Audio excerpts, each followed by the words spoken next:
Let me begin this address with all the appropriate disclaimers.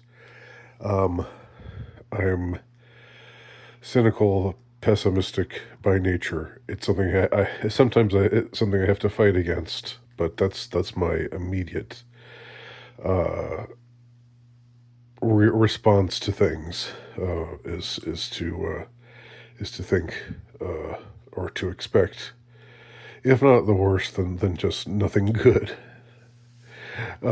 So I want this statement to be taken in the context of knowing that things are things are probably never as good as they seem. Um, that said, I want to say something about how I've been struck by the nomination of the successful nomination of Robert F. Kennedy Jr. to the head of Health and Human Services under President Donald Trump. Um, to me, this in some ways smacks of an even bigger coup than Trump winning the presidential election was. Uh, I don't know RFK personally, and he could be a total fraud for all I know. Uh, but what I do know about his reception uh, is that he is one of the many people during the crisis of 2020 and 2021.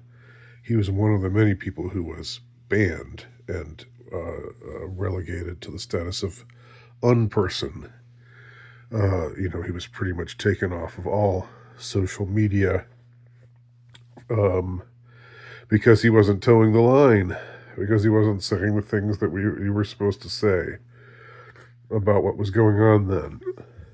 And um, I remember admiring him at the time for not backing down. And my impression of him has always been a positive one. Now, I know he has skeletons in his closet. I know he's a Kennedy, and therefore has skeletons in his closet. Um, but uh, I'm still generally impressed by the guy and by his the stances that he's taken. In the face of just a flurry of hostile denunciations and so forth. Uh, and what I think can be called repression. Even if it's not okay, it's not repression. If you say you're not really being politically repressed unless you get thrown in jail, unless it's like Soviet Russia and you're flung into a gulag, or sent to Siberia, and given a show trial you know, and you where you're forced to admit to all of your crimes against the people and then summarily executed. Like, okay, that didn't happen to RFK Jr. That doesn't mean that what did happen to him wasn't repression, and him and many other people too.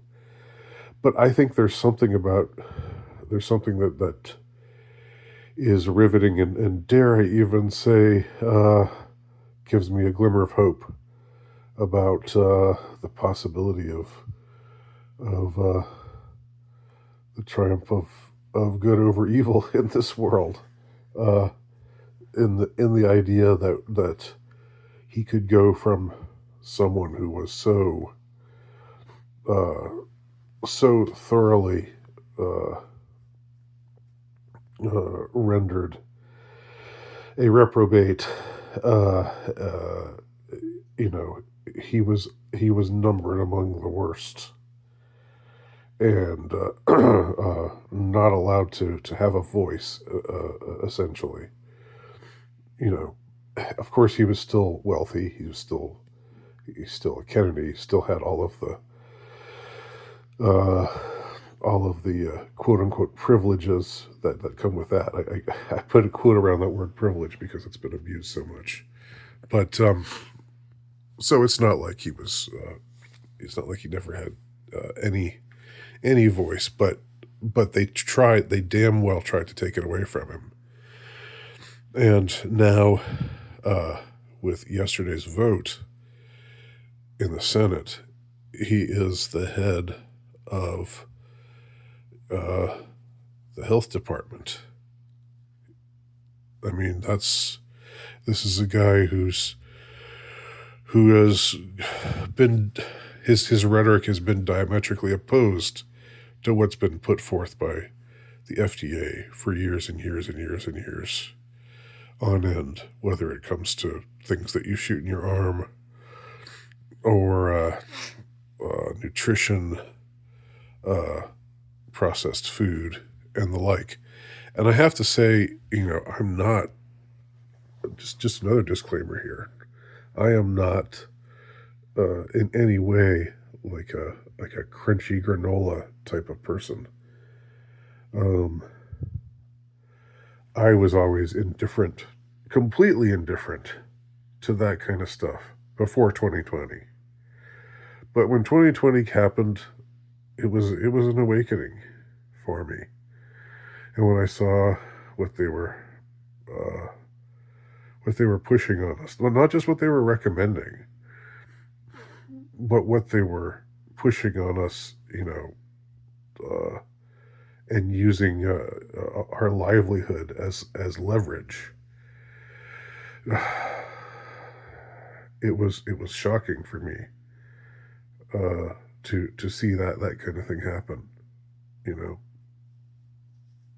And I guess I'm just I said before that I'm pessimistic and cynical by nature, but I think I'm actually pretty naive by nature because I'm never I can still be shocked, even after living as long as I have.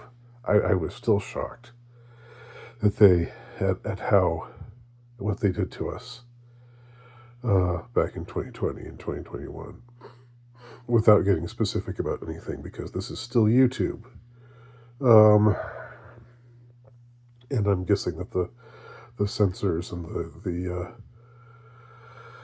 the fact checkers and the misinformation hunters, are quote unquote misinformation hunters, are still out there, even though they seem to have been routed. I'm sure they're not anywhere close to being gone, and censorship is still a real life specter that must be dealt with. So that's why I'm not being as specific as I could be here.